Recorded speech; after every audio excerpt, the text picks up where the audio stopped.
and in which the people can have confidence. We believe in an electoral process in which the losers will feel they've been in a fair fight and would willingly congratulate the winners and go back to regroup to seek more persuasive ways to convince the electorate.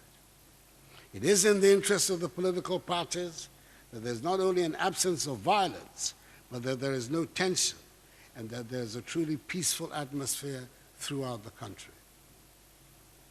I would like to call upon the security agencies to be up and doing their work and making sure that the atmosphere in our country is one conducive to the conduct of a fair and transparent process. The strictures as to the consequences of IAS West Wagan may be an opportunity for all of us to look at issues. I myself do not want to use this platform to engage in controversy, but merely to state that whatever were acceptable recommendations of the Commission of Inquiry have been faithfully adhered to by the government. The best manifesto policies and promises will come to naught if there is no peace. You can assemble the sharpest brains and the greatest workaholics to run a government. If there's no peace, your promises remain promises, and you can even have a combination of the best policies, the brightest and most hardworking and incorruptible people to run the government. If there's no peace, you cannot deliver on your promises. I would say, therefore, that we, the politicians and political parties, have the most to lose if there's no peace. I dare say there are some organizations and some individuals whose very existence depend on continuing turmoil in Africa, and African nations being led to believe they will remain poor, dependent, and underdeveloped forever. I do not ask that we behave like the famous three monkeys and see no evil, hear no evil, and speak no evil. But I do not think we help our situation very much when all we see is evil, all we hear is evil, and all we speak is evil. I'm not suggesting that we cover up our failings in any way. We're nowhere near where we should be. There's still poverty, young people remain at risk, and the public purse is not as properly guarded as it should be. But there is a lot that we can and should be proud of, and these two should be part of the narrative. One being the consistent effort made by the Ghanaian people to ensure the peace and stability of our nation. In the immediate matters that concern all of us, I would say we have conducted admirably the electoral process thus far. In the midst of a global pandemic, the Electoral Commission has compiled a credible voters register, arguably the most credible in our history. The special voting process passed off peacefully, with all political parties happy with the process. It does not help that a would-be reputable media organization puts out a totally false story that the EC had been caught with illegally printed excess ballots. If we are concerned about peace, such media outlets should be condemned by all. Such deliberate malice heightens tensions and incites passions unnecessary. We in the NPP want a credible election conducted in a peaceful and tranquil atmosphere. We're certain we have a track record that will make Ghanaians vote to renew our mandate. Just as it was in 2016, we want this victory to be sweet and incontestable. I have said that we believe in elections, and I'm happy to give my word that we shall accept the verdict of the people of Ghana. Above all, I pledge that the peace, unity, and safety of Ghana will be our primary consideration. May God bless us all in our homeland, Ghana, and make her great and strong. I thank you for your attention.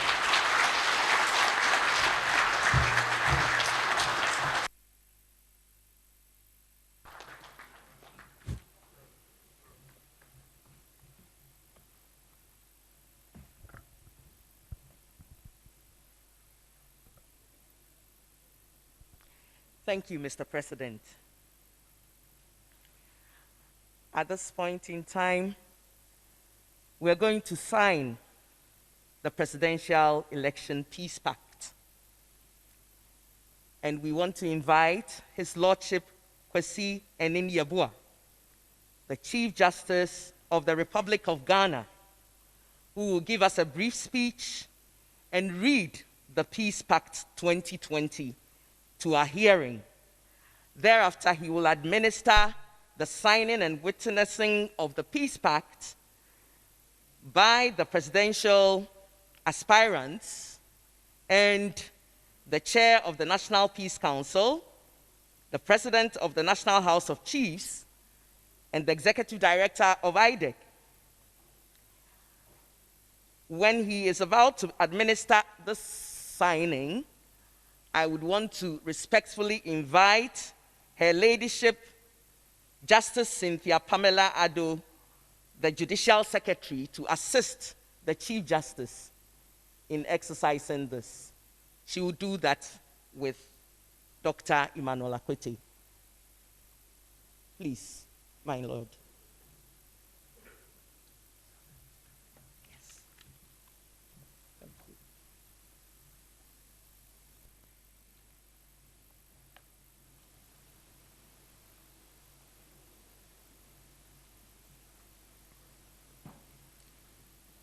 Your Excellency, the President of the Republic of Ghana, Your Excellency, the former President, please permit me to stand on the existing protocol for sake of brevity.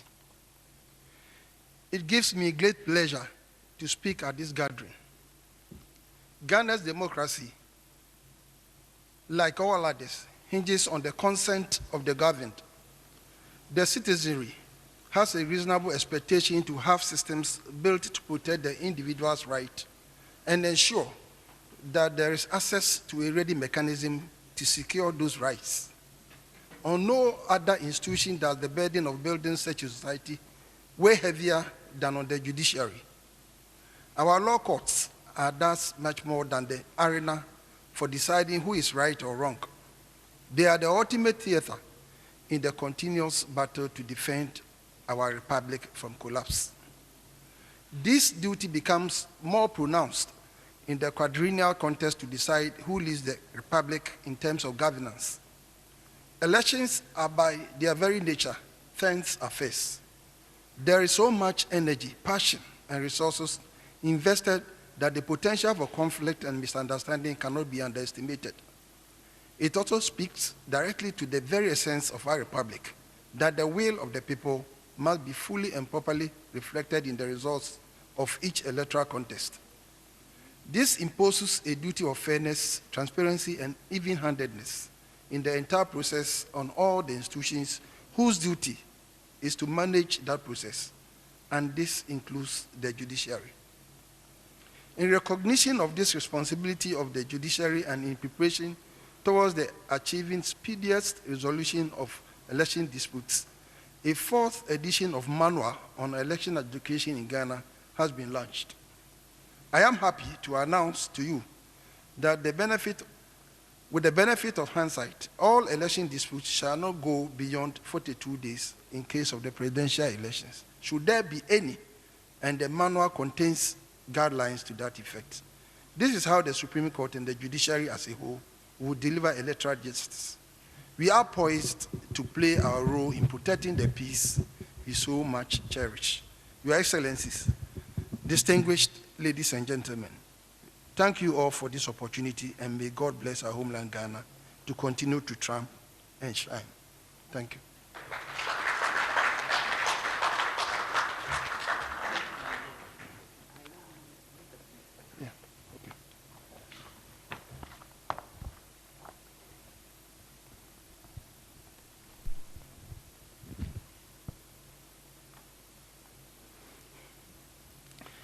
This is the third high-level meeting on Presidential Elections Peace Pact 2020. Eradicating electoral violence in Ghana's democracy, the role of political leadership. 1. We, the presidential candidates of the two major political parties in this country, namely the New Patriotic Party, NPP, and the National Democratic Congress, NDC, having met at the Movenpick Ambassador Hotel on this 4th day of December 2020, at the instance of the National Peace Council, the National House of Chiefs, and the National Chief Imam of Ghana with the objective of securing peaceful elections in December 2020 and the judicial resolution of electoral disputes. 2, Ghana's track record in organizing peaceful and credible elections in the Fourth Republic. 3, recollecting the Kumasi Declaration, which was signed by the presidential candidates of the 2012 elections, committing themselves to taking a stand against electoral violence, impunity, and injustice in Ghana, as well as the 2016 Accra Declaration on a commitment to peaceful elections and judicial resolution of election disputes. 4, taking cognizance that Parliament has unanimously passed the Vigilantism and Related Offences Act 2019, whilst the political parties under the auspices of the National Peace Council have signed a code of conduct and roadmap for the eradication of vigilante violence. 5, bearing in mind that in spite of this act and code of conduct, sporadic violence has been reported in several constituencies during and after the 2020 voter registration exercise. 6, anxious to renew our deep commitment to peace in all political activities before, during, and after the December 2020 elections, hereby declare as follows. 1, that we hereby commit ourselves and our supporters to peaceful elections in the December 2020 general elections. 2, that we undertake to accept the results of the said elections. 3, that we undertake to restrain our supporters from resorting to violence in the aftermath of the said elections. 4, that we are committed to the judicial resolution of all election disputes. 5, that we have committed to taking all necessary and appropriate measures to deepen our democracy and to preserve Ghana's well-deserved reputation as haven of peace, stability, and constitutionalism on the African continent. And lastly, that we are committed to working together to undertake constitutional reforms in order to eradicate the root causes of vigilante violence in Ghana. Adopted at Movenpick Ambassador Hotel, Accra, on Friday, December 4th, 2020, by the presidential candidates of the National Democratic Congress and New Patriotic Party of the 2020 elections. 1, His Excellency Nana Addo Dankwa Akufo-Addo, President of the Republic of Ghana, flag bearer of the New Patriotic Party. 2, His Excellency John Dramani Mahama, former President of the Republic of Ghana and flag bearer of the National Democratic Congress.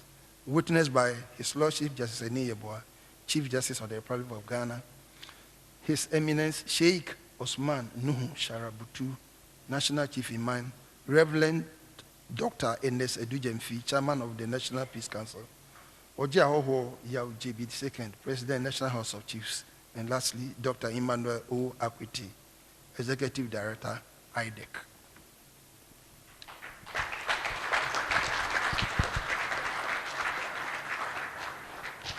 Yo,